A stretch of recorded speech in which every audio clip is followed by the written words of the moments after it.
para hindi po sayang yung oras natin. At saka, syempre, nauna kayo on time kayo. So, dapat hindi natin hintayin yung iba.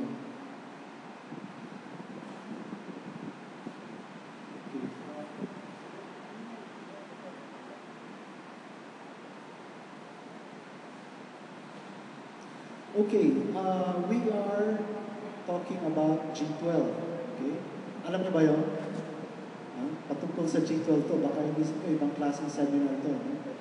So we're talking about G12, and we're talking about, siguro bago tayo mag-umpisa, I just want to find out, sino po sa atin dito ngayon nag-attend sa last session natin dito na when I taught, na nagturo po ako. Anyone? Alam ko kayo po nandito, no? But how about the others? Were you here? Were you here? No? Okay. That's okay, that's fine. We'll have a konting review and then we'll continue talking about what G12 is. Pero bago po tayo mag-umpisa, I want to find out from you. Pag narinig yung salitang G12, ano pong nasa isipan ninyo? Anong pagkaintindi niyo sa salitang G12? I need to know para at least alam ko kung we're on the same page, nakakaintindihan ba tayo? Do I need to backtrack a bit? Okay. What's your understanding of G12?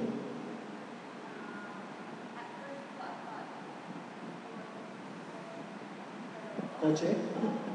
Okay, koche. But what's your understanding? What do you know about G12? Don't worry, there's no wrong answer.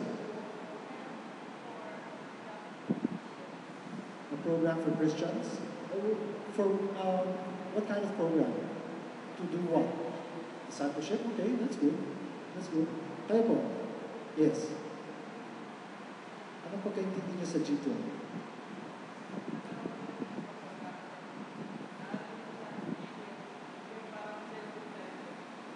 Cell groups. Okay, very good. Very good. Tayo po? What's your understanding of G12?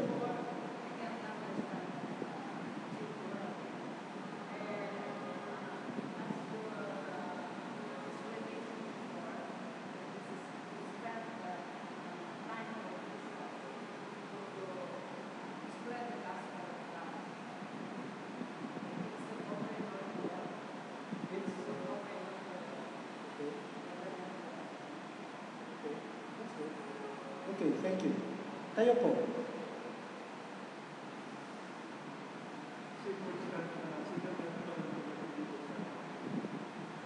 That's okay. Pero narinig niyo na ba yung G12? Okay. Ano po ang pagkaintindi niyo?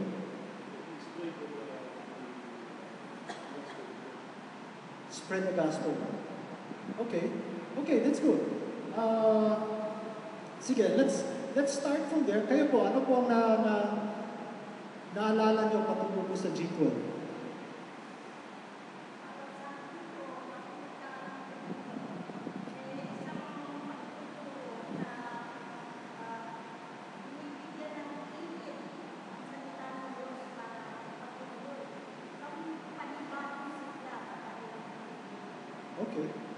Okay, so you're all correct, no? You're all correct. It's about discipleship. It's about growth. It's about cell groups. It's about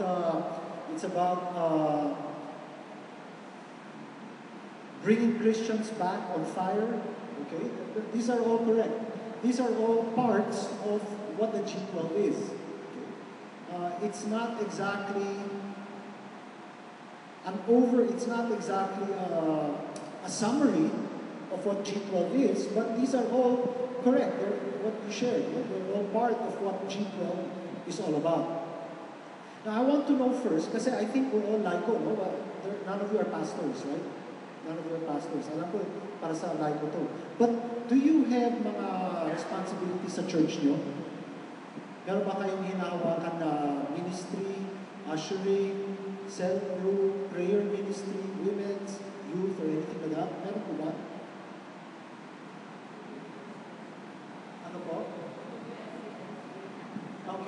Okay, now that's good. Now, let me ask you another question, okay? How big do you want your church to be? I'm not talking about yung physical structure, no? Yung membership. How big do you want your church to be? Anyway, konti lang tayo, so lahat na lang tayo sumunod. Okay? How big do you want your church to be? We'll start naman there, from the back. How big do you want your church to be? Di na bale na hindi kayo pastor, pero kayo lang. No? How big do you want your church to be? Give me a number. 100 members? 200? 500? How big do you want your church to be?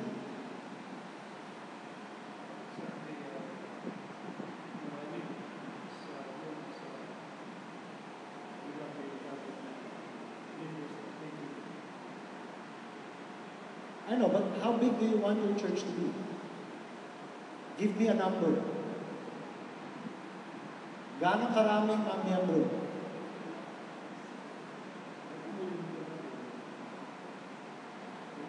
Grace o kayo? Grace dito? Sa Grace? Okay, so, ilang miyembro gusto nyo na magkaroon ang church nyo? Gaano karami? Kasi marami, sa iba, 100, marami na yun. Diba? Yung iba, 1,000, marami na yun. So, gaano karami ang marami sa inyo?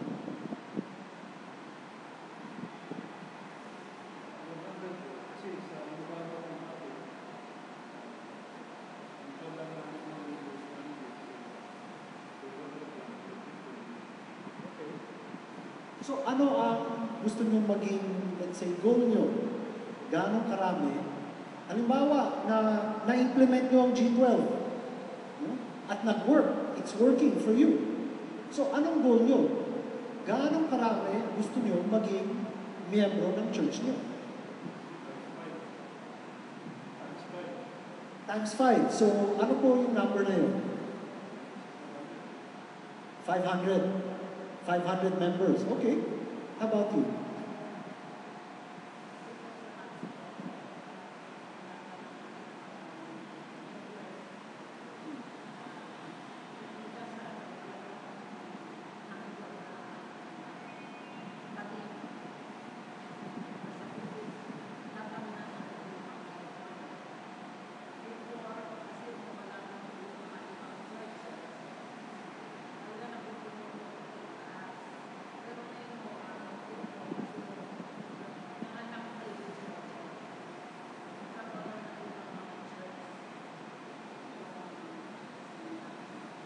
Oh, pero hindi na bali muna yung mga anak.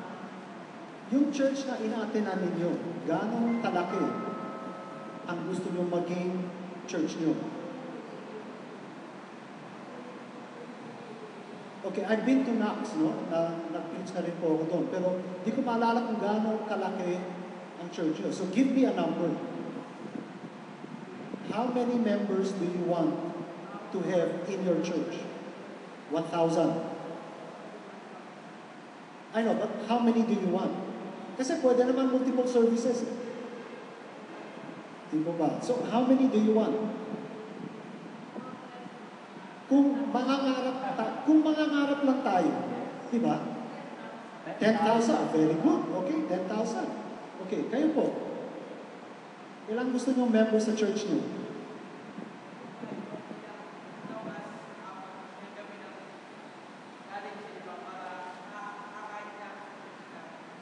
Okay, pero ilan ang gusto mo? 1,000. Okay, good. Kayo po, how many do you want in your church?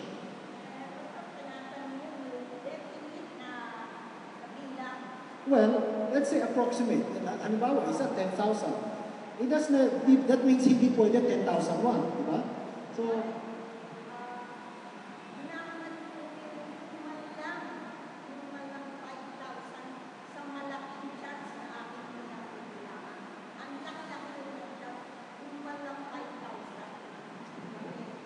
okay.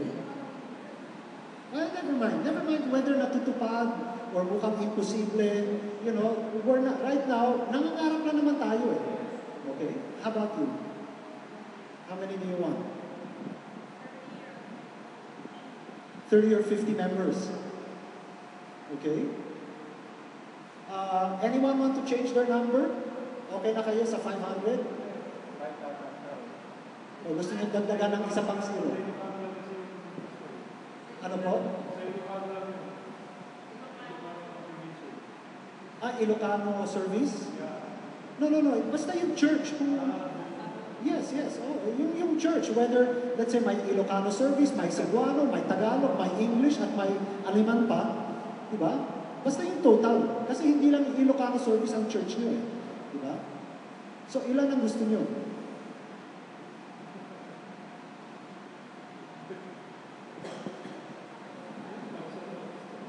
Ilan po? 5,000. Okay, nadagdagan ng zero. Okay, now, look at this, huh? So, did you mean 30 to 50 or 30,000 to 50,000? 30 to 50 members is how much you'd like to see there. Okay. Now, we're dreaming. Okay, we're dreaming now. And that's a good start. It's a good place to start. We need to dream. Now, normally, halimbawa, 5,000, 10,000, 1,000, 5,000, 50. Let's make it now 100. Let's double it. Okay? Now, they're good numbers. But usually, ang next tanong ko, ilan po ang tao sa bayan ninyo? Bayan or syudad? Halimbawa, Knox is, Manila na ba po? Manila. No? Ilan po ang populasyon ng Maynila? Syudad ng Maynila. Alam niyo po ba? May 1 million kaya? Siguro may 1 million. 1 million. Sabihin na lang natin 1 million. Ang masigit pa.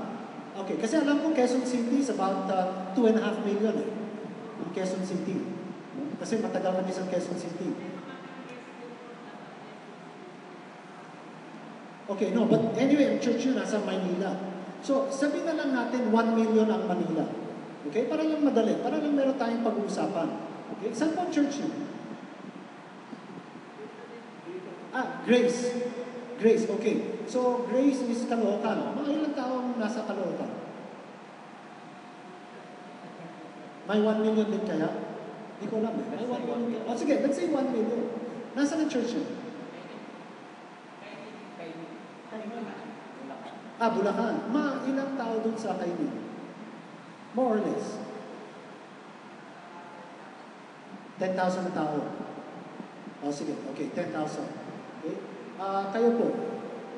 Are you from Grace? Where do you go to church? Yemeli. Okay. What city? What city? Anong syudad? Manila. Okay. So, sabihin natin 1 million na rin. Okay? Like Knox, Manila. How about you, your church? Where is your church? Victory in Robinsons? Oh, that's a big church. That's a big church. VCF. I don't know of any VCF church that's small. All VCF churches are big. Okay? Now, I want you to think about this. Okay? So, between the 5,000, 10,000, 5,000, 100, and 1,000. Okay? Let's say, for example, we'll start with you because let's say 1 million ang nasa kamay nilaan. And your goal is 10,000. Okay? So, 1 million minus 10,000 is approximately what? 990,000. Okay? 990,000. So, you want your church to grow to 10,000. Ano naman ang mangyayari sa 990,000 na tao? Kung hindi po sila masyera ng Ebanghelyo. Diba, the Bible tells us they'll go to hell if they don't get shared. Diba? My goal is, yung goal natin na 10,000 or 5,000 or whatever, no? Paano naman yung ibang matao na hindi paligtas sa mga bayan natin o mga syudad natin? Dapat isipin din natin sila. What am I trying to say? Ang ibig kong sabihin ganito, huwag po natin isipin yung church lang natin. Dapat ang isipin natin, tao. Yung mga nasa labas, yung mga hindi pa nakakakilala sa Panginoon. In other words, halimbawa, kung 1 million ang tao, kaya 30 10,000, 30,000? 10,000. Okay, goal nyo, 1,000. So, paano yung 9,000 pa? Diba? Kasi if you say, ang goal ko, 10,000, umabot na tayong 10,000, okay na tayo. Okay? And what will happen now to all the other people na hindi pa ligtas? Pastor, marami pa namang churches dyan Oo nga, marami ng churches. Pero paano kung hindi sila nag-share ng Ebanghelyo? Paano kung tayo lang ang gumagawa nun? Ano mangyayari sa kanila?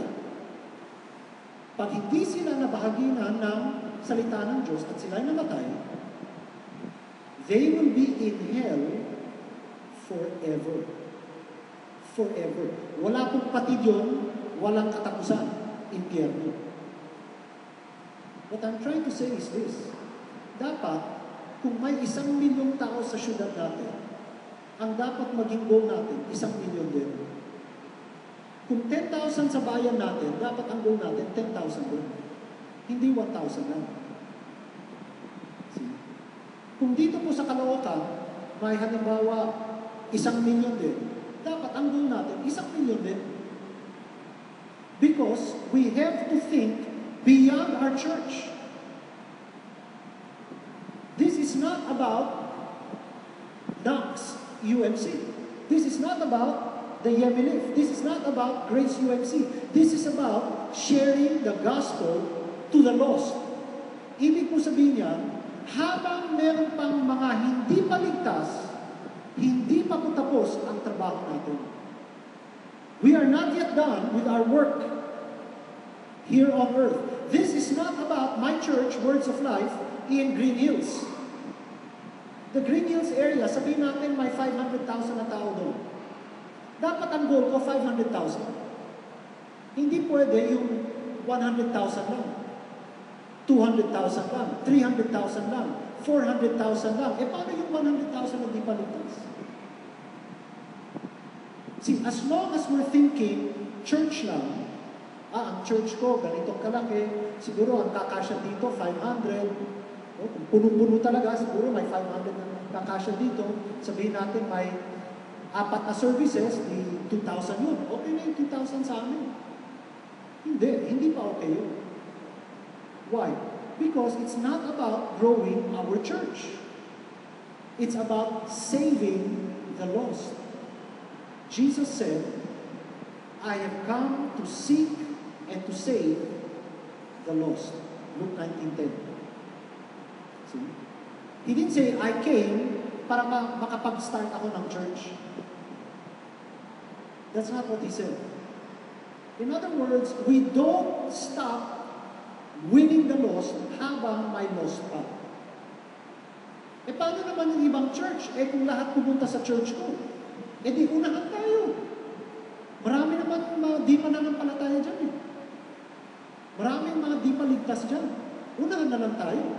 Kung nauna kayo sa akin, sa'yo na yan. Hindi ko na kukunin, naligtas mo na Pero kung ako nauna dito sa tao ito, dito sa church ko pupunta. Nauna kayo sa church ko pupunta. Hindi naman tayo nagkakarera kung sino mas maraming miyembro. Ang karera po natin, maubos yung mga di ligtas. Para pag namatay na sila, hindi sila pupuntang impyerno. That must be our goal. That is the spirit of the G12. It's not just a program of discipleship. Bagaman may discipleship doon. It's not just about sharing the gospel. Bagaman kailangan natin mag-share ng Ebanghelyo. It's not just about cell groups. Although kailangan magkaroon ng cell groups upang ma-disciple sila. It's not just about bringing the people back to fire, although kailangan yun. Otherwise, relax lang tayo sa church. Anyway, ligtas na ako. Bahala sila sa buhay nila. So lahat ng sagot nyo tama. Yung sa unang tanong, what do you understand about G12? Lahat ng sagot nyo tama.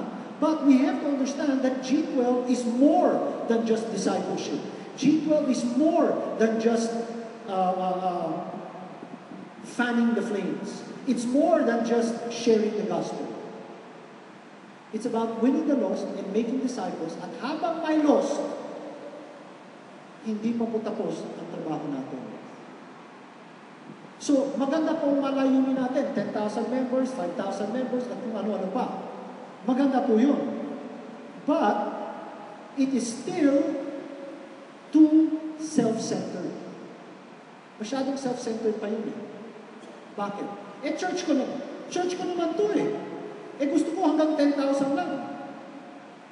That's being self-centered. Why? Because you're not thinking of the lost, you're thinking of your church.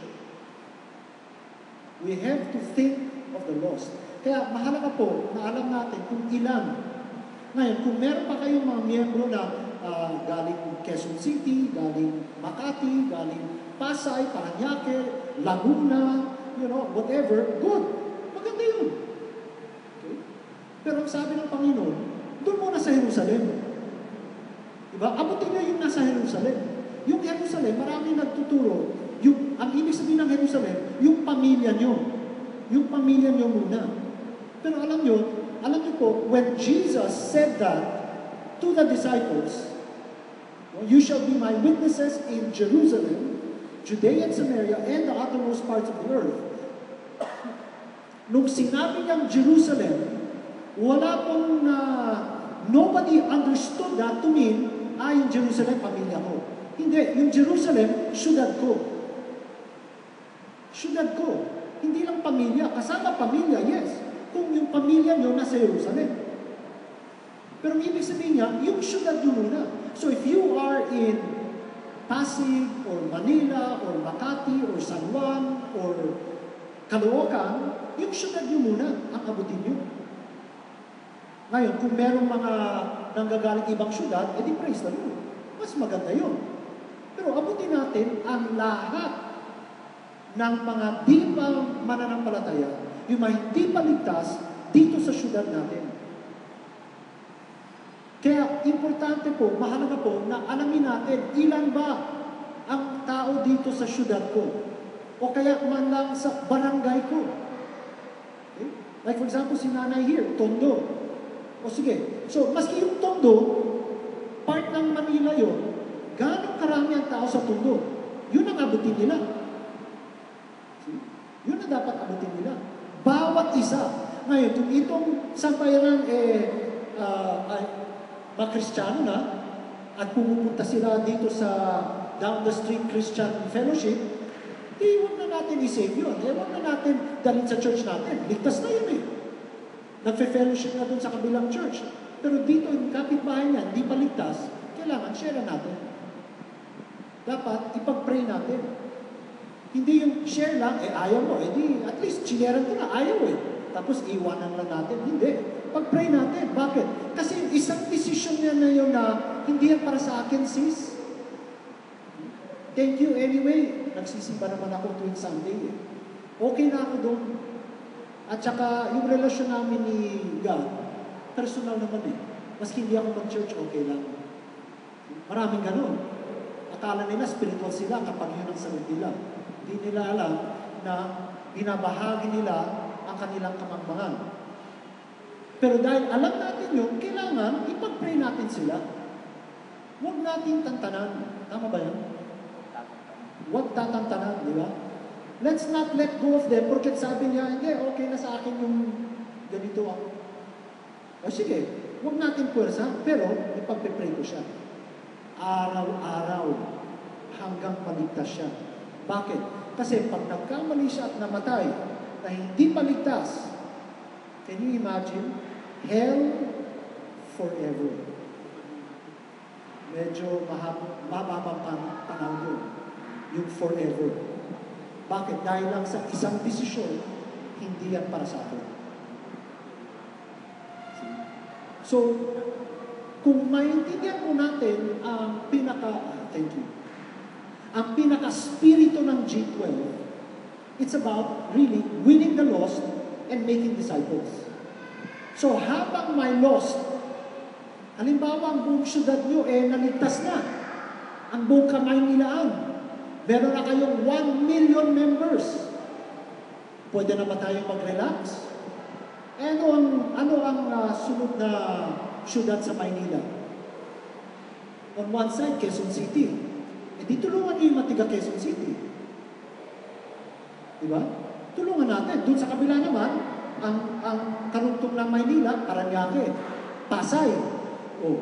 Eh di, doon tayo pumasok sa Pasay. Bakit? Eh lahat ng mga taga Maynila, ligtas na eh. Miyembro ko na. Eh di, punta tayo doon kasi may mga lost pa sa Pasay. May mga lost pa sa Parañaque. May mga lost pa sa Las Piñas, sa Mandaluyong, sa Quezon City. Lahat yun, nakakabit sa sa Manila. E di, medyo pumasok na tayo doon. See? Kung hindi ginagampanan ang mga church ng Quezon City, ang kailangan nilang gawin na win the lost and make disciples, tulungan natin. Grabe naman si sister, oh. Lahat ng tao kinukuha niya. Ang laki-laki na ng church. 1 million na.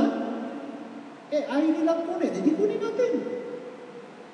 Hindi naman ito payabangan eh. Church ko, 1 million na. Ikaw. Hindi naman tayo nagyayabang eh. We are only obeying the Great Commission. Go and make disciples of all nations. G12 is about city and national transformation.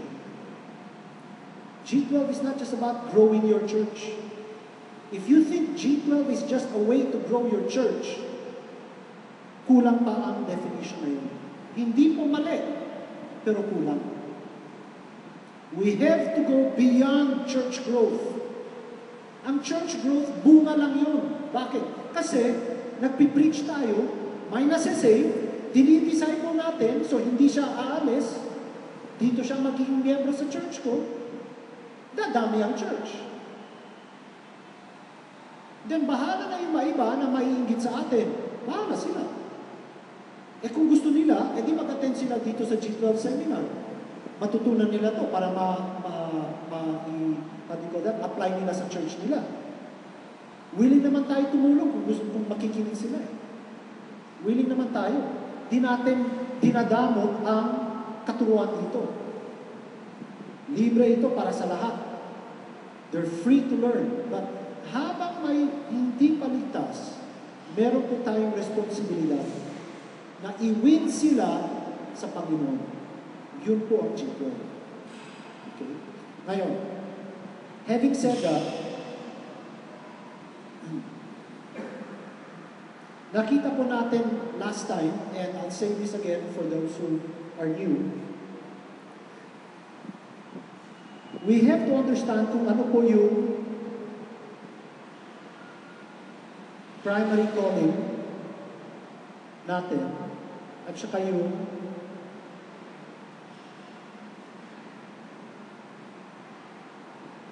primary ministry natin. Ibig sabihin po ng primary, first, wala nang mas importante pa. Kasi primary, wala nang mas importante pa dyan. Ito na ang pinaka-importanting calling natin at pinaka-importanting ministry natin. Ngayon, kung tatanungin po natin ang pangkaraniwang pastor, ano po ang primary calling nyo? Sasabihin nila, magpastor. So, that answer is both wrong and right. It is their calling, tama po yun. Pero hindi po primary. That's not their primary calling. Ang sabi po ng Panginoon sa Mark chapter 3, when He went up the mountain to pray, pati po sa Matthew chapter 10, okay? In Mark 3 and Matthew 10, makikita po natin doon, the Bible says that Jesus called 12, picked men, designated them to be apostles, and called them to be with Him. He called them to be with Him. Ang pinaka-calling po natin primary calling is to be with Jesus Christ. Yan ang primary calling natin. It's not about preaching, it's not about winning the lost, it's not about evangelizing. worship leading, hindi po yan ang primary calling. Ang primary calling po natin is to be with Jesus Christ. Ngayon, kung totoo po yan, dapat natin maintindihan that our primary privilege is to spend time with Jesus Christ. Ang tawag po dyan, prayer.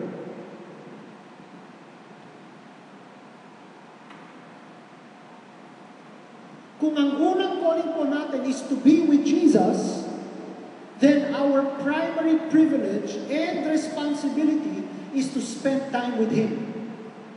Kasi kung itong calling natin, paano natin ma-fulfill ang calling na to, which is to be with Jesus? By spending time with Him. Ang tawag po doon, prayer. And yet, marami po mga Kristiyano, hindi nananalangin. Or mag-pray na sila, pero mababaw. They're not spending time with Jesus. Ang nangyayari po, binibigay lang nila sa Panginoon ang kanilang prayer request. Lord, paki-bless lang yung pastor ko, bless yung church ko, bless ang tatay ko, nanay ko, mga kapatid, mga anak, asawa, kung marami sila, huwag sana, no? Paki-heal lang si brother ganyan, paki-bless si sister ganyan, sa pangalan ni Jesus, Amen. And many times, that is the extent of our prayer. We are not spending time with Jesus, we are simply giving Him our prayer request. Yun lang po. So halimbawa, ano pong pangalan niyo? Buddy? Manny. Okay. Let's say, Manny. Gusto kong kaibiganin si Manny. Okay. The best way to do it is to spend time with him. Para makilala ko siya, makilala niya ako. And in time, magiging friends kami. Ngayon, alam ko lang pangalan niya. Yun lang. Alam niya pangalan ko. Pero hanggang doon lang. Now, if I want to become friends with him, I need to spend time with Manny. Pero if every time I go to Manny, palagi kong humihingi sa kanya, Uy, Manny, tulungan mo naman ako. Kailangan ko ng ganito. Next time, Manny, tulungan mo naman ako. Kailangan ko ng ganyan. Oh, Manny, next time, Manny, tulungan mo naman ako. Pakigawa na ng ganito para sa akin. Pakipunta lang doon. Darating pa noon, mainis siya sa akin. Bakit? Every time naman nakikita kami, meron palagi na lang akong humihingi sa kanya.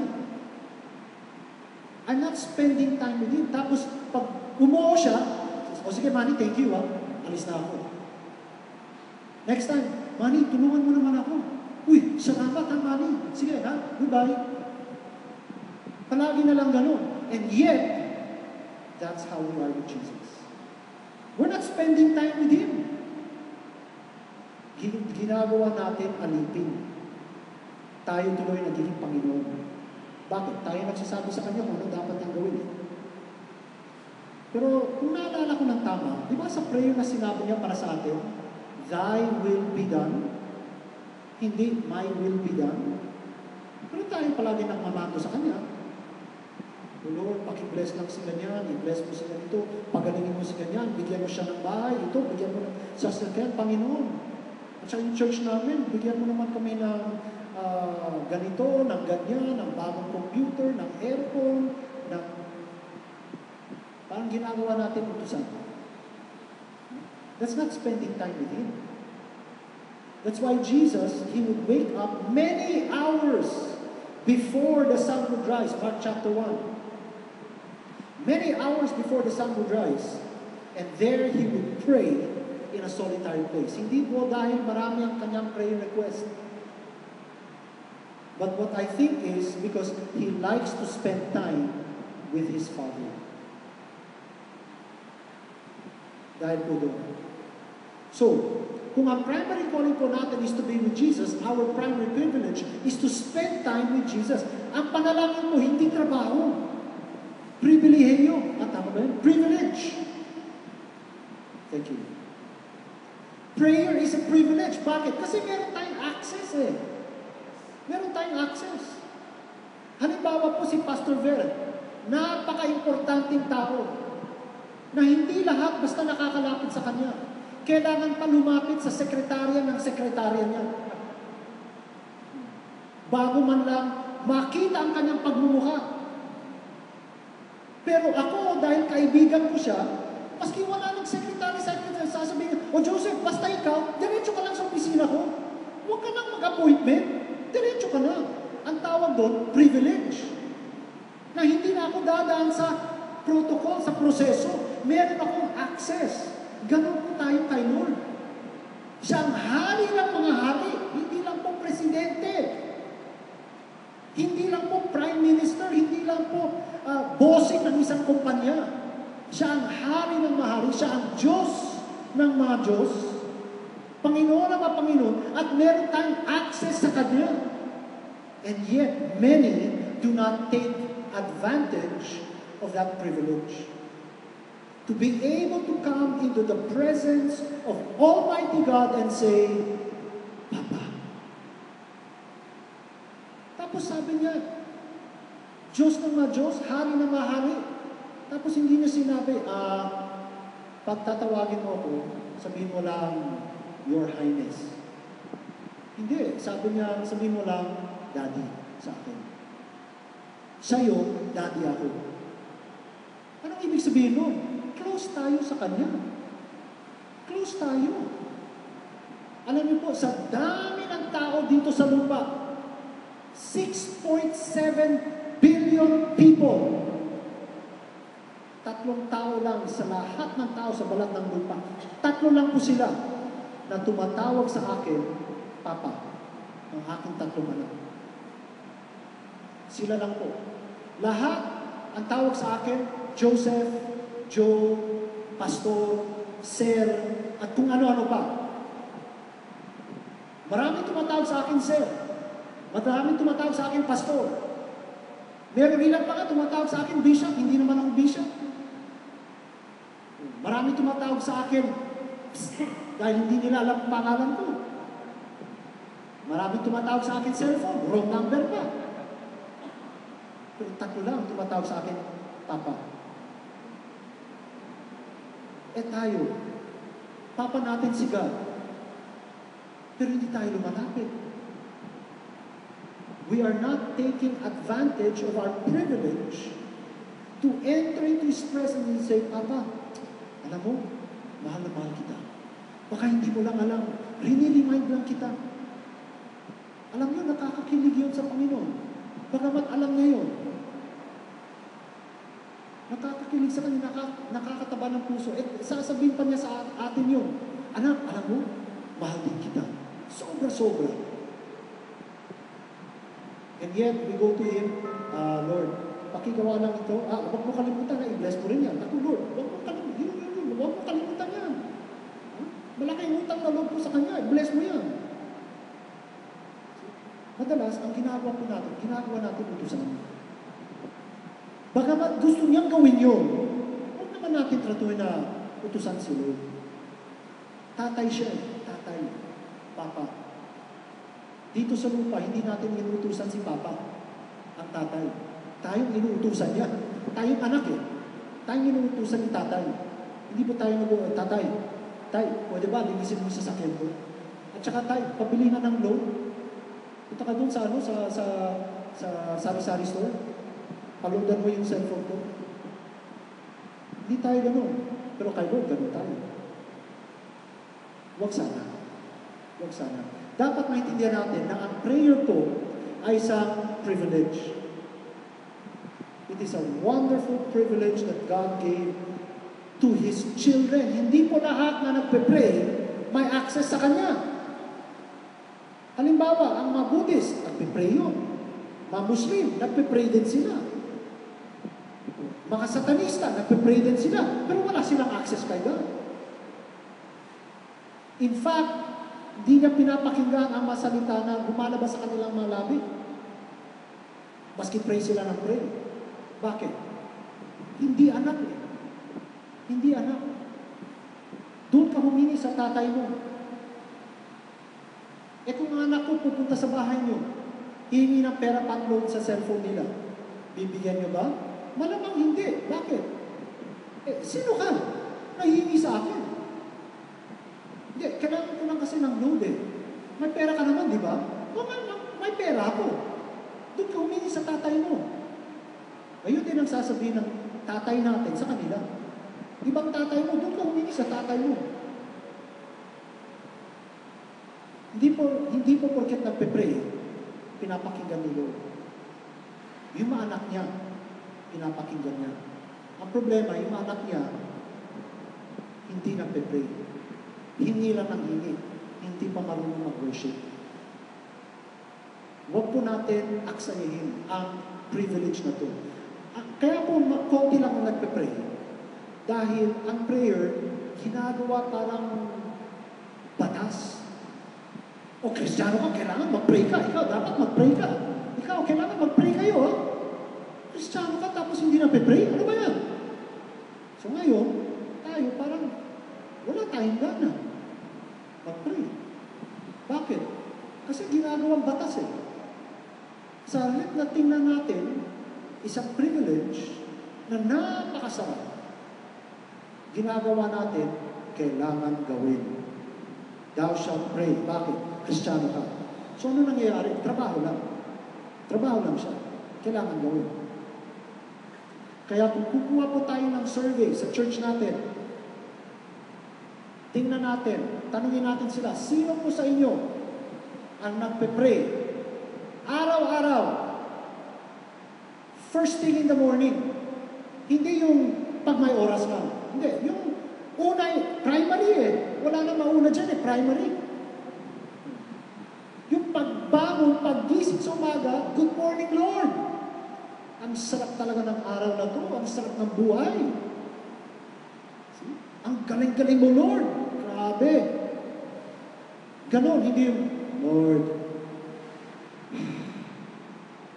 ay naman ang pera pambayad sa matrikula ng mga anak ko. Tagal-tagal mo eh. Lord, mangungutang na naman ako kay ano, kumpare. Nakakaya na sa kanya eh. Dapat ikaw, di ba Kristiyano ako? Medyo bilis-bilisan mo naman, Lord. Sana po hindi tayo ganun. Sana po hindi tayo. Na parang si Lord pa may utang na loob sa atin. Ito na nga, naging Kristiyano ako. Buti na nga, naging Kristiyano ako. Pwede naman ako maging Muslim. Si Lord pa may utang na loob sa atin. Huwag sana ganun. This is a privilege. We take advantage. Samantalahin natin. May access tayo eh. Kung si Pastor Ver, pinaka-importanteng tao, napaka-importanteng tao, may access ako sa kanya, hindi na ako dadaan sa sekretarya ng sekretarya niya, didiretso na ako sa kanya. Sasamantalahin ko yun. See? Maski lang pumasok sa opisina, says, oy, Pastor, nangangamusta lang. God bless you, ha? Di pumasok ako, ginamit ko yung access ko. So, huwag mo natin aksayihin ang privilege natin to be able to talk to our Father in heaven. That is our primary calling. To be with Jesus. What is our primary ministry? Well, ang primary ministry po natin, alam niyo po, kapag isang tao ay namamatay, yung mga huling salita na, yun ang pinaka-importante. Ang huling mga sinabi niya, bago siya umakyat ulit sa langit, sabi niya, go and make disciples of all nations. Baptizing them in the name of the Father, the Son, and the Holy Spirit, and teaching them to obey all that I have commanded you. And lo, I will be with you always, even unto the end of the age. Amen. Matthew 28:19 and 20. Ang primary calling po natin is to win the lost and make disciples. Yun ang primary ministry natin. Hindi po pag-preach, hindi po pag-a-usher, hindi po ang pag-lead ng worship. Lahat yung secondary ministry. Ang primary ministry, in other words, wala pang mas importante pa dito. Primary eh. Wala nang mas hihigit dito. Mawala na lahat ng trabaho ko. Huwag lang ito. Kung hindi na ako in-appoint sa ibang assignment na church, anong ibig sabihin nun? Mag-stop ako dito? Hindi. Mag-win-win pa rin ako. Maski wala kang hawak na church. Hindi naman sinabi dito, yung mga may hawak na church lang, yung mga pastor lang. Hindi, para sa lahat. At nung sinabi na yun, pagkatapos niyang sinabi yun sa Matthew 28, go and make disciples of all nations, bigla siyang umakyat, papuntang langit. Anong ibig sabihin nun? Hindi po siya naghintay ng matanong o suggestion. Panginoon, paano naman kung talagang busy-busy ako? Pwede ba na maski win na lang yung disciple, paubayan ko na lang sa iba? Hindi po siya naghintay ng tanong, hindi po siya naghintay ng mga suggestion. Basta itong gawin nyo. Go and make disciples of all nations. Yun lang. Hindi, umalis na siya. So ngayon, pagbalik niya, anong unang niyang hahanapin? Yung mga disciples. Hindi church, hindi members, hindi pera natin, hindi negosyo natin, yung mga disciples. Yun ang hahanapin niya. Huwag po tayo pumunta sa Kanya o umuwi sa Kanya, wala tayong dala-dala. Empty ang kamay natin. Kasi yun ang hahanapin niya. O nasa mga disciples mo? Yun na naman tatanungin, magkano ba peras mo sa bangko? Ilan ba ang kotse na, how many cars do you own? Ikaw, how many houses do you own? Ikaw, how many wives do you have? Hindi naman niya tatanungin yun eh. Nasa mga disipulo mo? Ilan ba sila? Di ba alay kung ang sagot nyo ay 3, dahil nung kayo ay na-born again, kinabukasan, nasagasaan kayo. At least meron kayong 3. Pero na-born again kayo, tapos meron na kayong 30 taon dito na born again. Tapos ang nadala nyo lang, 3 rin. Mukhang may problema yun. May problema yun. Isa bawat dekada. Pastor, kasi ang hirap kasi mag-evangelize. Sino may sabi nun? Sinungaling yun. Hindi mahirap mag-evangelize. Napakadali po mag-share ng ebanghelyo. Mamayang konti, I will teach you how to do that. Okay? How to win the lost. Napakadali po. Sobrang dali. Mag-share ng ebanghelyo. Mag-invite man lang sa church. Halimbawa, hindi nyo pa alam kung paano i-share yung ebanghelyo. I-invite nyo na lang sa church. Para makinig kay pastor, at sana ang gawin ni pastor, magkaroon ng altar call sa katapusan ng kanyang mensahe para mabigyan sila ng pagkakataon na maligtas. Dapat ang mga churches natin ganun. Maski ano pa ang mensahe ng pastor, dapat ibabalik niya doon sa ebanghelyo. Kung ang topic niya ay patungkol sa pera, patungkol sa relasyon, patungkol sa faith or love or whatever pa, dapat ibalik niya doon. Mari po, meron ilan sa inyo dito. Narinig niyo po na ang Diyos talagang mahal na mahal kayo. Pero kayo nahirapan, hindi kayo naniniwala doon. Ibabalik doon. Pero alam niyo po, sa totoo lang, mahal na mahal kayo ng Diyos. Kung isusuko mo lang ang buhay mo sa Kanya, ganun lang. Napakadali. So, bawat Sunday, dapat may naliligtas. Pero dapat may nai-invite. Otherwise, kung tayo na lang palagi, alam man tayo, maliligtas ulit. Kada linggo, naliligtas tayo. Diba? So, may part rin ang mga miyembro na mag-invite sa church. Kung hindi pa natin kaya mag-share o mag-win the loss dahil hindi pa natin alam masyado kung paano, hindi at least man lang mag-invite sa church. Tapos ang mga pastor, dapat tulungan nila ang mga tao na i-invite nila ang mga first-timers para i-receive si Jesus bilang Lord and Savior. So magtutulungan. And in my church, for example, I'm so blessed kasi ang dami ngayon mga members na naging excited mag-invite ng mga tao. Last Sunday alone, ang church po namin ngayon, hindi pa masyado malaki, medyo maliit pa. We have about 200 something members. No? Pero every Sunday may mga naliligtas. Every Sunday. Minsan, 1, 2 lang. Last Sunday, meron kami 19. That's about what? 10% na yun. Almost 10% ng church. See? Magbaguhan. Pero sana hindi lang po mga first-timers. Sana meron din mga second-timers. That means, bumalik sila. Mahalaga rin ang mga second-timers. Hindi lang pumunta ngayon, pero hindi na bumalik. Dapat i-follow up natin. Kung sino nag-imbita, siya rin mag-follow up. Kasi mas kilala nyo yung in-invite nyo di ba? Kesa sa ako. So dapat, in-invite nyo, tutukan nyo. Kulitinin nyo. Kilitiin ninyo. At kung ano-ano pang kailangan gawin para bumalik sila. Para bumalik sila. Okay, so our primary calling is to be with Jesus. Our primary privilege is to spend time with Jesus. We call it prayer. And our primary ministry is to win the lost and make disciples. This is the spirit of the G12. Notice, wala akong sinabi dito about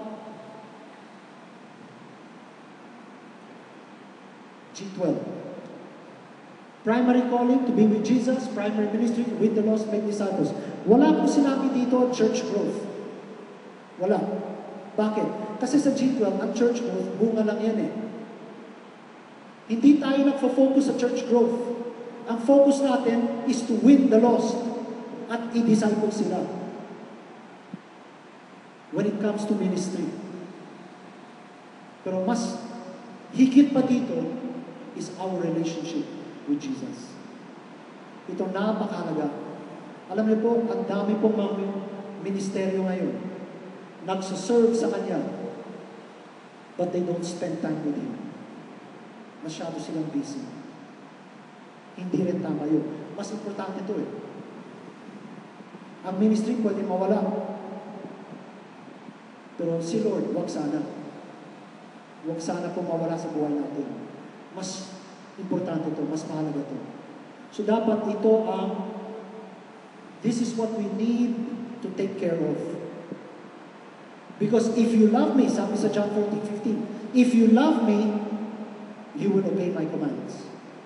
Napakasimple. Sabi niya rin kay Satanas, di ba? Nung sinabi ni Satanas, lahat ito ibibigay ko sa iyo. Oh. Just worship me. Sabi niya, no. Only the Lord shall you worship and serve in that order. Worship and serve. If you love me, you will obey. Dapat mauna ito. And dami naglilingkod sa Kanya, hindi pa marunong mag-pray. Hindi marunong mag-worship. Ako, sometimes what I like to do, habang nag-worship kami sa church, Sunday, paminsan-minsan, kasi nandito ako sa harap Dito pwesto ko. Doon sa church namin, Itong pwesto ko. So, nasa harapan ako. Pero paminsan-minsan, talagang liling ako gano'n. Titingnan ko mata. I want to know kung sino talaga ang nag-worship. Yung iba kasi, kumakanta lang, pero hindi nag-worship. Kumakanta. See? I love you, Lord, and I lift my voice. Anong oras na ba? To, ship, saan tayo kakain? You, ganon. Kumakanta, hindi nag-worship. Lumalakbay ang kanilang spirito kung saan-saan hanggang labo na ang kanilang pagsasamba. Yung iba nga, meron akong isang miyembro noon. Pag worship time, ang galing niya, ganun siya. Mula ang umpisa hanggang katapusan ng worship time. Kasi mabilis ang awit o mabagal. Malaking katawan niya. So, pinapakita niya kanyang mga naglolobo muscle. Pero at least nakataas ang kamay niya. Yung iba, nakabulsa pang kamay nila. So, why? Kasi hindi marunong mag-worship Hindi marunong mag-worship. The Bible says, God seeks. Hinahanap niya those who worship Him in spirit and in truth. It doesn't say He looks for those who know how to sing. Hindi na bali pangit ang boses natin, basta marunong tayo mag-worship. Maganda na ang boses natin, pero hindi tayo mag-worship. Bali, wala yun. Mas maganda yung boses palaka, pero sa tenga ng Diyos, napaka-tamis, napakasarap. Katulad ko, ganun ako. Hindi naman maganda ang boses ko eh.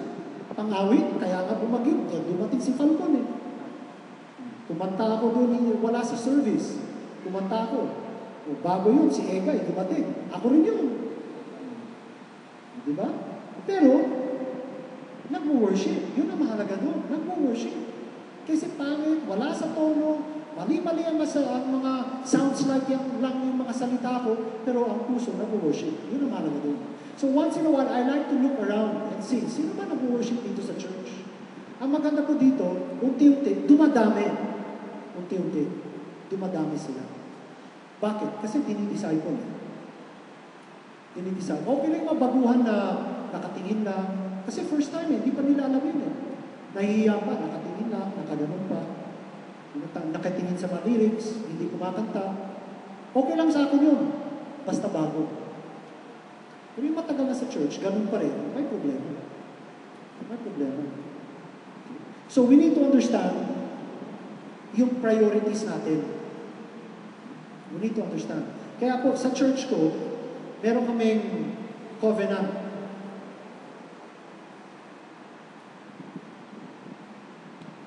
Ang ibig ko sabihin nito, no Bible, no breakfast. No Bible, no bed. Okay? Ganun lang kasimple. Pag hindi ka nagbasa ng Bible, hindi ka pwede mag-almusal. Pag hindi ka pa nagbabasa ng Bible, hindi ka pwede matulog sa gabi. Bakit? Importante eh. Importante to. Kaya yung church ko, basta nakita nila NBNB, alam nila yun. So iti-text ko yung mga set ko, NBNB. Ay, salamat pastor. See? Pinaalala ko lang, hindi ko nasasabihin, no Bible, no breakfast, o no Bible, no bed. Masyado mahaba. Alam mo na to, NBNB. Paggabi, NBNB, no Bible, no bed, ha? Huwag mo na matulog. Magbasa muna tayo ng Bible. Bakit? Dahil mahalaga. Darating ang panahon na hindi ko na kailangan i-text. Bakit? Naging habit na eh. Naging habit na nila. Palagi na lang ginagawa. Ang anak ko, ang bunso ko, ganun siya. Maski anong oras yan, antok na, magbabasa yan ng Bible. Maski isang chapter lang, pero magbabasa siya. Sa umaga, minsan, gahol sa oras. So magbabasa, bawal ang cellphone sa school niya. Bawal at least maglabas ng cellphone. See? So mas faithful siya sa gabi. Pero pag maaga siya bumangon, magbabasa siya. Magbabasa siya ng Bible. Bakit? Kasi alam niya mahalaga. Mahalaga. Lahat ng mga anak ko ganun. Pero yung bunso ko sa ngayon, siya ang pinaka-faithful doon. Maski antok na siya. Yung dalawa, nauna sa kanya, pag antok na, ano na lang, bed na lang. Bed na lang sa kanila. Pero at least, alam ko, nagtatry sila. Yun ang mahalaga doon. Nagtatry sila. Amen? Okay, so, G12, this is ang pinakabuod ng G12. Ito yan.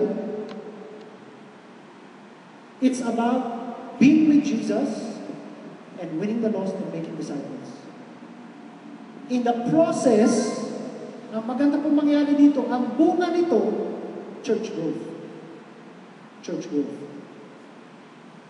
Kaya huwag po natin limitahin si Lord. Kung halimbawa, ang church building nyo, kasya ng 500 na tao. Meron na kayong 5 service kada Sunday. Ang gawin nyo, mag-service kayo sa Sabado rin. Mag-start kayo ng Saturday service. Tapos kung kulang na, sumobra na doon, Saturday afternoon. So may Saturday evening, may Saturday afternoon. Pag dumami pa sila, may Saturday morning. Pag dumami pa, maghanap na ng bagong church building. Pero wag po natin sabihin, punong-puno na to, wag na tayong mag-win ng iba, ha? Punong-puno na tayo. Wag ganun. Wag ganun. So, ang goal ko po, in terms of church attendance, ang minimum po ay ang populasyon ng San Juan. Kasi nandun yung church ko. Kung ano man ang populasyon ng San Juan, kailangan ko pang alamin. Kasi noon, ang goal ko, 200,000. 200,000 members. Yun ang goal ko. Akala ko, okay na yun. 200,000! Sasabihin ni Lord, noon, church ko nasa Quezon City. Sabi ni Lord, anak, ilang ba ang tao sa Quezon City? Kako, 2.3 million. Noon, 2.3 million. Ilan ba gusto mo sa church mo? 200,000. Anong gagawin mo sa 2.1 million? Hayaan mo lang pumuntang impyerno? Biglang namulat yung isipan ko. Dapat ang goal ko, 2.3 million din. Menos yung mga Kristiyano na. Yun ang dapat maging goal ko. Dapat isipin ko yung syudad. At kapag lahat na sa syudad ko ay na-win na, meron pang iba eh. Ang Pilipinas po, 80 million plus. 80 million. So, ngayon, kung halimbawa, na-win ko na ang buong San Juan,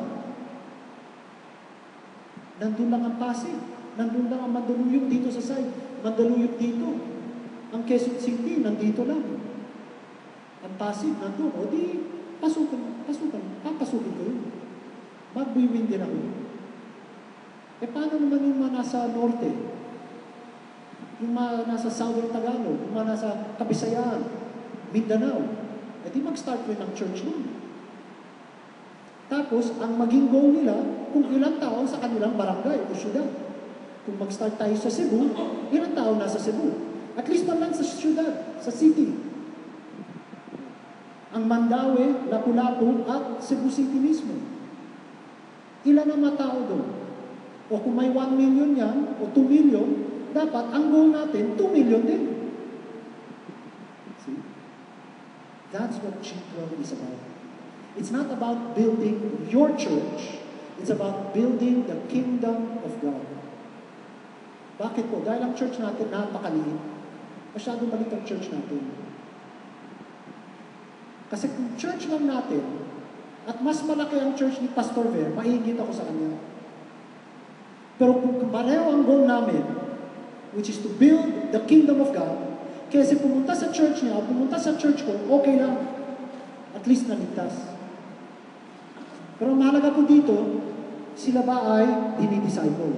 Kasi bahagi yan ang G12. Discipleship.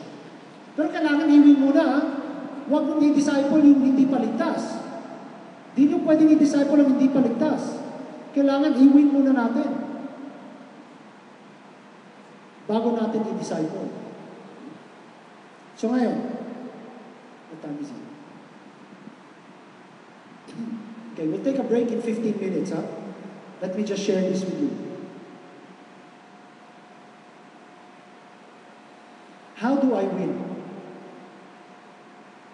Alam niyo po, sa G12, 4 po ang hakbang o steps para ma-measure natin kung tayo po ay nagtatagumpay o nagsasaksi sa ating pag-fulfill ng vision. Okay? 4 po yun. Win, consolidate,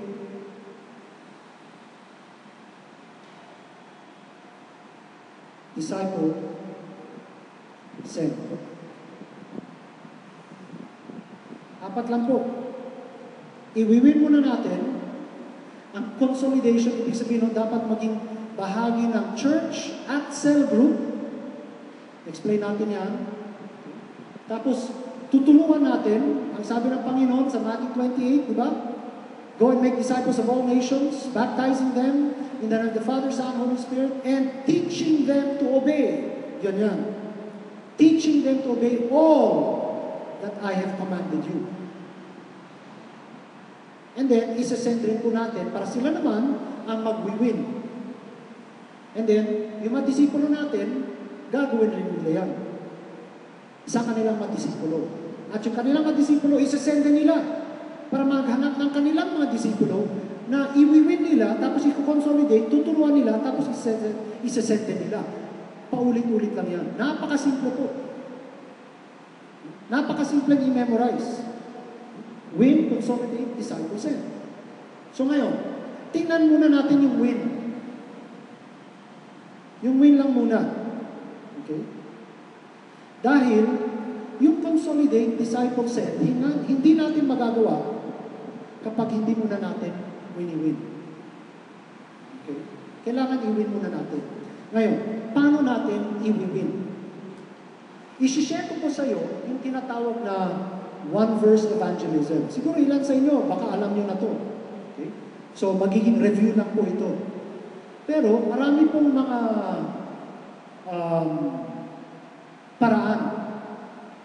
There are many ways that we can win the lost.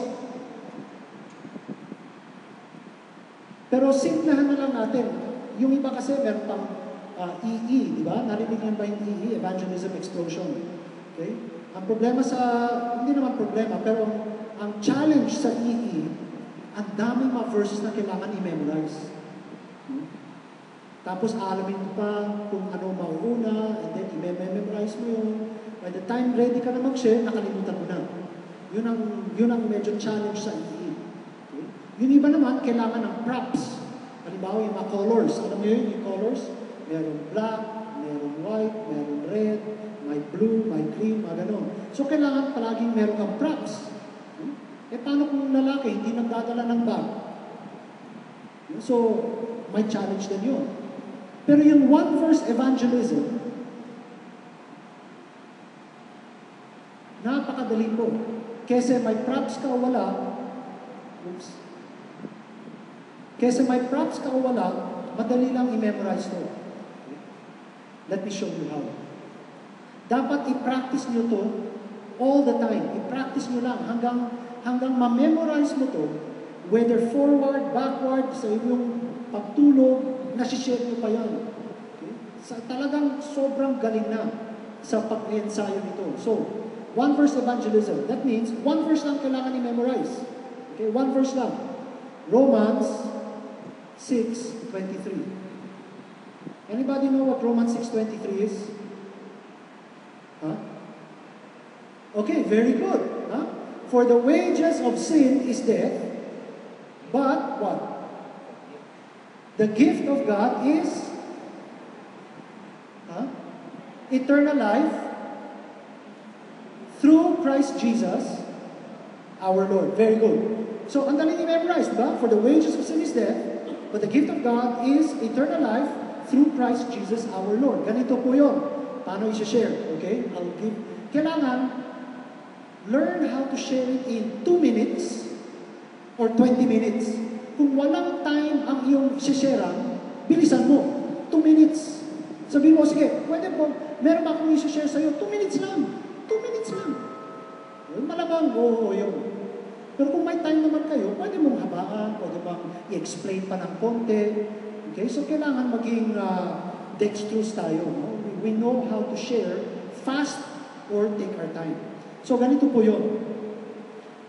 I'll show you the drawing. Kasi pag nakita mo yung drawing, i-memorize mo yung drawing, madali nang i-memorize yung verse. Okay? So una sa lahat, you say, ang sabi po sa Bible, Romans 6:23, for the wages of sin is death, but the gift of God is eternal life through Christ Jesus our Lord. Ganito yan. Ang sabi po sa Bible, for the wages. Ayan. Anong ibig sabihin ng wages? Sweldo, di ba? Sweldo, kabayaran, o sweldo. Pag ang sweldo, nagtrabaho ka, tapos hindi ka swineldo, anong feeling mo? Di ba masama? Bakit masama? Kasi you deserve it eh. Nagtrabaho ka. Dapat lang. Nabayaran ako. Bakit? Nagtrabaho ako. Okay, tama yan. Ang sabi po dito, for the wages of sin, ang kasalanan po, may kabayaran. Ha? Tapos tanongin mo, ikaw ba'y nagkasala? Maski minsan lang sa buhay mo, ikaw ba'y nagkasala? Siyempre, oo yan. Okay? Kasi kung humindi siya, ngayon nagkasala ka. Di ba? Nagsinungaling yan. So at least, ang sagot dito palagi, oo. Says, uy, Brad, alam mo ba na ang kasalanan may kabayaran? At ang sabi ng Bible, ang kabayaran ng kasalanan ay death.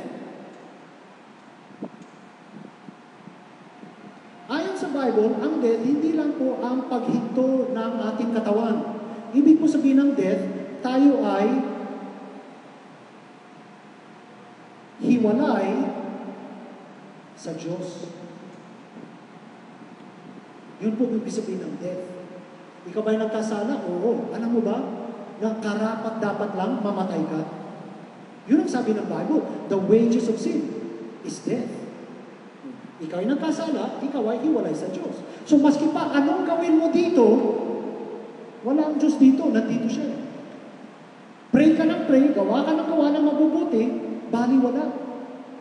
Wala kang access. Ngunit, but, the gift of God, ang Diyos nagbibigay ng kaloob. Hindi po wages. Ang wages po ay bunga ng trabaho. Ang gift ay galing sa kagandahang loob na nagbibigay. In other words, you don't need to deserve it. Basta ibibigay. Bakit? Kasi birthday mo eh. Kaysa ikaw ay masamang tao o mabuting tao, pag birthday mo, may magbibigay ng regalo sa'yo. Di ba? Eh, ganun talaga eh. Ganun si Lord eh. Pero ang gift niya ay, eternal life. Buhay na walang hanggan. Pero ang ibig mo sabihin ng buhay na walang hanggan, hindi lang po buhay na walang katapusan. Kasi kapag ang buhay natin ay punong-puno ng problema, yun ay buhay na walang katapusang problema. Kaya marami nagsusuicide eh. Bakit? Hindi nila kaya yung buhay na tagtad ng problema, suliranin, paghihirap, pagdurusa. Ayaw nila yun. Ang eternal life po dito ay buhay na punong-puno ng kapayapaan, punong-puno ng kagalakan. Ganun po ang Diyos. So ngayon, tanungin mo sila, kung alin dito sa dalawa ang mas gusto mo? Ito o ito? Siyempre, sasabihin nila ito. Maliban lang kung sinesharean mo, retarded, di ba? Sira ulo. Otherwise, siyempre, sasabihin nila ito. Says, tama, mas maganda talaga to. Pero hiwalay tayo eh. Pero sabi ng Panginoon, ito, makakamtan natin through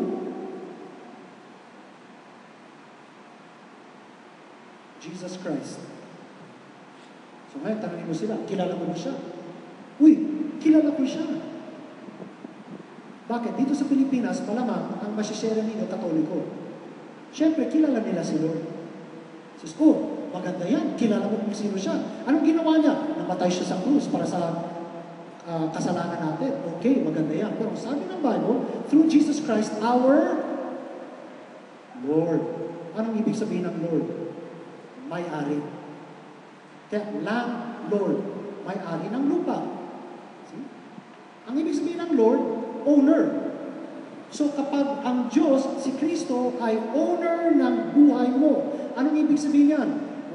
Hindi na ikaw ang nagmamay-ari ng iyong buhay, ng iyong future, ng iyong career, ng iyong pamilya. Siya na. Ibig sabihin nun, sa pera mo, hindi mo basta gastos kung however you want. Bakit? Siya na may-ari. Diba? Halimbawa, meron kang 500 dito, pinahawak ko sa iyo. So ngayon, ikaw ang may hawak ng 500 ko. Pwede mo yung gamitin? Pwede siguro, pero kailangan, tanungin mo muna ako, di ba? Kasi hindi mo pera yan eh, hawak-hawak mo lang. Maski hinahawakan mo yan ng 1 taon, pera ko pa rin yan, hindi ko pa binibigay sa iyo. Pinahawak ko lang sa iyo. Ganon din po ang buhay. Akala natin, porket ang buhay natin, nasa katawan natin, akin na to. Itong buhay na to, akin to. Hindi. Pinahiram lang ni Lord yan. So, kailangan, tanungin natin si Lord, Lord, ano ba ang plano mo sa buhay ko? Anong gagawin ko sa buhay ko? Yan ang ibig sabihin ng Lord. Pero maganda dito, kapag sinuko mo ang buhay mo kay Lord, maganda ang iyong hinaharap. Dahil hindi ka na dito. Dito na. And then you can ask, ikaw ba gusto mong isuko ang buhay mo sa Panginoon? Tapos, iiwanan mo ang buhay mo ng kasalanan. Dito na tayo. Oo siya. So ngayon, hilig mo siya. O sige, mag-pray tayo.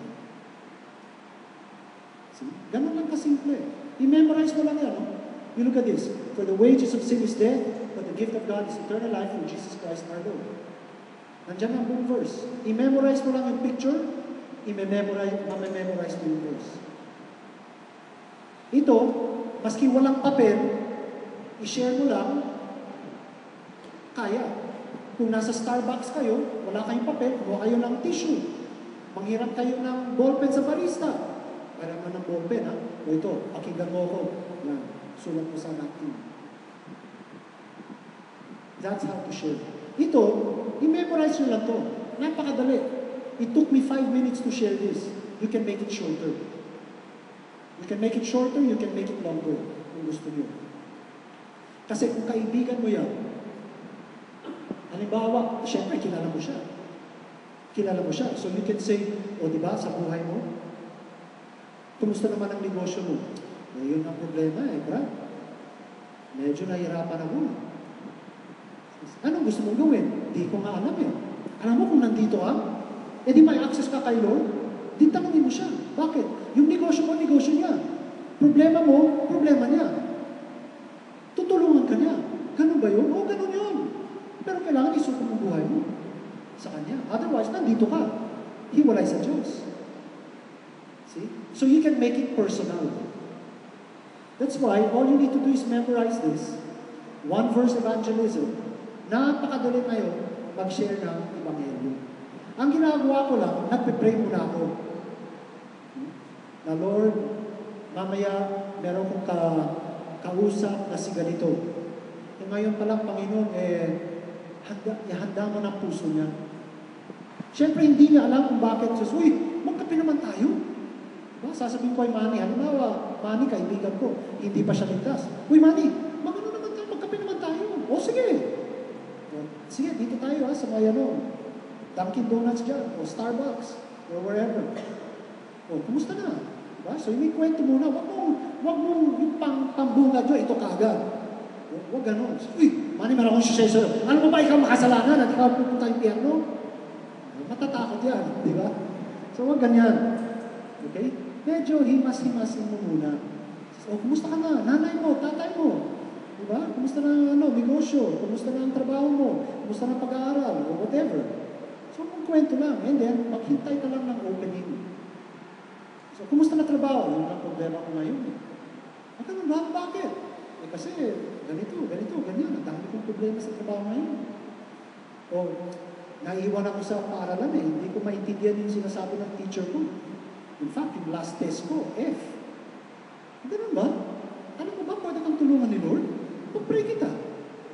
Lord, tulungan mo lang kaibigan kong si Manny, ganito, ganyan. You know? And then I'll say, alam mo, ibibigay mo lang puso mo kay Lord, hindi ka na mahirapan sa mag-aaral ka, pero hindi tutulungan ka ni Lord. Anong ibig mo sabihin? Ganito yan Makinig ka. Nagkaroon ng opening. Minsan, walang opening. Pinag-pray ko lang siya.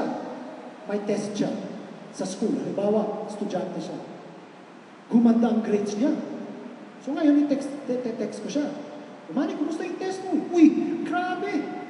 Magandang grade ko. Tumaas ang grade ko. Noon, 74. Ngayon, 76 na. Yun, maganda yun. At least, pasado. Sige, pag-pray kita ulit. May test ka ba? Bukas meron Sige, pag-pray natin. Bigla naging 95. Walang kodigo yan. Walang daya. Nag-95. So, kinabukasan, kumusta yung test? Uy, grabe, Joseph. 95. Gusto mo, ganyan palagi grade mo? Sana nga pero nahirapan ako So, walang problema yan. Magkape tayo mamaya. Yun. Tapos ngayon, isi-share ko. Gusto mo ba palaging ganyan ang grades mo? Turuan kita. Paano? Ang sabi kasi sa Bible, ganito Makinig ka, pasok ka na. Maraming paraan. Pumasok. Isa lang mensahe. Ito lang i-memorize natin. Maski sino pa yan. Bata, matanda, babae, lalaki, Pilipino, dayuhan. Isa lang ang pangangailangan tao, hindi nang babago kaligtasan. Ito yun. One verse evangelism. Ang dali, no? Madali lang. Kaya-kaya natin to. Pero i-practice mo sa bahay. Huwag kayo mag-practice, nandun na kayo. Uy, share kita. Meron kami ang verse na natutunan eh. Basta nasa Bible yun. Maganda yun, nasa Bible. Saan nasa Bible? Di ko maalala, pero alam ko, between Genesis to Revelation yun eh. Basta nandun yun. Makinig ka lang. Ang sabi doon kasi, may kasalanan doon, tapos mamamatay ka. At saka, may buhay din doon eh. Ganun yun eh. Ha? Hindi kita naiintindihan. Basta ganun yun. Tumanggap ka na lang ng premyo. Kailangan i-memorize natin. I-practice natin sa bahay. Ha? I-practice natin paulit-ulit. Ito, tinuruan ko to sa mga anak ko. Pero ngayon, medyo nahihirapan pa sila. O, di, sige, di ba, paulit-ulit lang. O ngayon, i-share mo sa akin yung one verse. O ngayon, i-share nila. Okay, maganda na yan. Mas maganda kaysa sa dati. Practice mo pa. Pero ngayon, sila nag-invite na. Dahil hindi pa nila kaya ito masyado, medyo nahihirapan pa, basta mag-invite ka sa church. Mag-invite kayo sa church, ako nang bahala doon. Pero ikaw mag-follow up. Yun ang ginagawa nila ngayon. Eh, yung ibang mga members ko, 4 ang dinadala, 5. Yung isa, 7 pa nga. Ito pang ginawa ng isa, Pastor Ver, makinig ka ha. Ito ang ginawa ng isang miyembro ko. Sa sobrang excitement niya, nag-invest siya, bumili siya ng mga Bible na tigwa 100 pesos. Okay, siguro mga 30 Bibles, 3,000 lang yun, di ba? Maliit lang, 3,000. Tapos, nagpagawa siya ng t-shirt, siguro mga 50 t-shirts, yung mga lang, hindi mamahalin. Okay? Tapos meron siyang linagay na, hindi ko maalala yun, meron siyang pina-imprenta doon eh. I think yung Words of Life ata, yung church ko, no? Words of Life. Sasabihin niya, pumunta siya doon, doon sa likod lang ng church namin, West Krame. So ang ginawa niya, uy, meron kaming church, dito lang ang lapit, pwede mo lakaran. Kayo pumunta kayo sa church, 7:30 ng umaga, Sunday, bukas. Sabi niya, pag pumunta kayo sa church, bibigyan kita ng t-shirt at Bible. Kung gagawin niya, meron siyang ibibigay na card. Ito ipakita ko bukas sa church. Bibigyan kayo ng Bible at t-shirt. Lahat pumunta. 7 sila. Lahat na born again. Oh. See? 7 kaagad. So, alam nyo, sabi ng Panginoon, I will make you fishers of men. Di po ba? Ang isang pangingisda, gagamit siya ng pain. Hindi basta yung hook lang ibabagsak niya. Walang pain. May pain. O yun ang pain niya. Meron kayong libre. So kami, ganun din. Meron silang Bible, nagbibigay po kami ng Bible kung wala silang Bible. Nagbibigay kami ng Bible at nagbibigay din ako ng isang CD ng message ko. So right away, meron silang pakikinggan ulit sa bahay. Tapos gumagawa ako ngayon ng 30-day devotional. Pang-start lang sa kanila para maingganyo sila sa salita ng Diyos. And then kung sino nag-invite sa kanila, sila rin magpa-follow up. Uy, next Sunday, yung tiga-kupit ko, yung hairstylist ko. Imagine, more than 10 years na siyang hairstylist ko. Bading siya. More than 10 years. Siguro mga 12 years na hairstylist. Ako kasi, pag nagpapagupit ako, ayaw kong kausapin yung gumugupit sa akin. Baka magkamali eh. Baka biglang kumalbo dito, di lahat, kakaluin na, di ba? So tahimik lang ako. Imagine, 12 years na ata kami, siya, hairstylist ko. Ang alam ko lang sa kanya, 2. Pangalan niya at bading siya. Yun lang. Yun lang. Pero last Monday, nagpakupit ako. Inisip ko, invite ko siya sa church. Ang pangalan niya, Gio. Ganda ng pangalan niya, Gio. Gio Ledesma. Said, Gio, meron ka bang kilalang Ricky Ledesma na tiga Lasal? Said, siya ba tiga Bacolod o tiga Iloilo? Said, di ko alam pero magkamukha kayo Kabatch ko yun sa Lasal Noon, 1980 ka ako. Magkamukha kayo Magkahawig ang mukha niyo. Hindi, kung Bacolod siya, wala kaming relasyon. Kasi ako tiga Iloilo.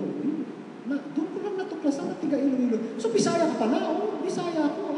Di ay. Di, okay na, meron na kami connection, di ba? Sabi niya, uy, Gio, gandahin yung pagkubit ko ngayon, ha? Says, ay, always naman, sir. Diba? Sabi niya, hindi, kasi bukas may taping ako. Hanggang ba? Saan? Sa 700 Club ulit? Oo, may taping ako 700 Club. Kailangan pagwapuhan mo talaga ako. Says, sir, walang problema yan. Sige. So, says, nami-miss ko na kayo sa 700 Club. Paulit-ulit na lang. Replay yung ano nyo eh.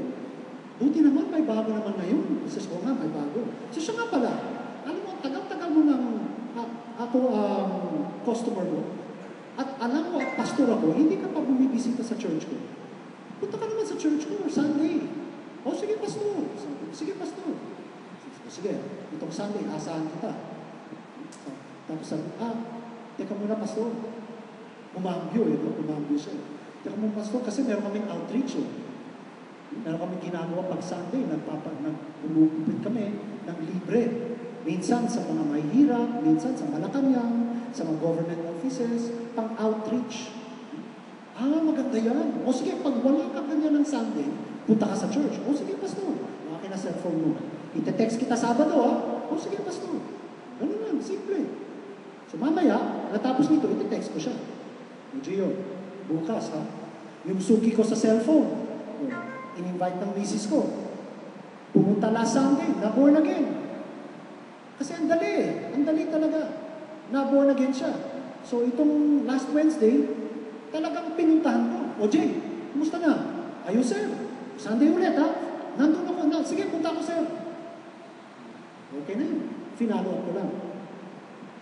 Misis ko, ite-text niya. Mamaya, bakit? Sabado Siya nag-invite, siya dapat mag-follow up. Suki ko rin siya. Na-follow ko rin. Ganun lang kasimple. Paano hindi dadami ang church natin? Whether 200,000, 10,000, 1,000, 5,000, 1 million, nag-umpisa yan sa isa. Ang bawat isa, magdala na ng isa, linggo-linggo. Ang anong ibig sabihin? Kada linggo, dodoble yan. Diba? Kung ang bawat isa, magdadala ng isa, kada linggo, isa lang. Dodoble yan next Sunday. Next Sunday, dodoble na naman. Next Sunday, dodoble na naman. Gawin mo yan linggo-linggo. Sandali lang, meron na kayong 10,000.